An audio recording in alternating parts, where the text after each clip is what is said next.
Class 5 royal Martin প্রশ্নবিচিত্রা প্রথম পর্যায়ক্রমিকের যে প্রশ্ন প্রথম স্কুল। আচ্ছা, প্রথমে হচ্ছে হাবুর পোষা পায়রার সংখ্যা 150টা। আচ্ছা, তারপর সুনীলমল বসুর লেখা একটি গ্রন্থের নাম হচ্ছে ছানা বড়া। বালক রবীন্দ্রনাথের প্রধান ছুটির দেশ কোথায়? খোলা ছাদ। বুনো হাঁস গল্পে জোয়ানদের ঘাঁটি কোথায় ছিল? লাদাখে। আচ্ছা, আচ্ছাদন যুক্ত ছাদন। ছেলেরা মাঠে খেলছে, এটা হচ্ছে ক্রিয়াপদ, কোথায় হচ্ছে কোনটা? খেলছে। আচ্ছা, কাব্য হবে জুড়ল কলরব। কাব্য কোথায় হবে? রক্ত জবার ঝোপের কাছে।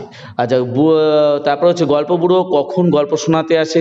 শীতকালে ভোরবেলায় হচ্ছে গল্প শোনাতে আসে।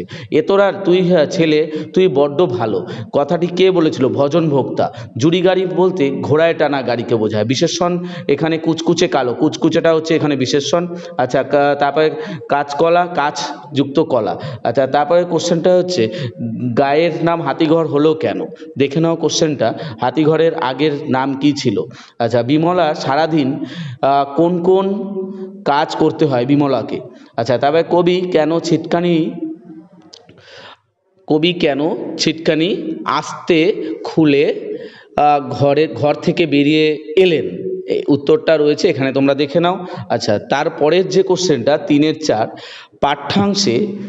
পাঠ্যাংশে কাকে কেন বাংলাদেশের শিশু লিভিংস্টন বলা হয়েছে? আচ্ছা, ঠিক আছে। আচ্ছা, তারপরের যে কোশ্চেনটা সেগুলো হচ্ছে তোমার বিশেষণগুলো দেখো। আচ্ছা, আমার চ্যানেল তোমাদের যদি ভালো লাগে তোমরা সাবস্ক্রাইব করে রাখবে, অবশ্যই তোমাদের উপকারী হবে।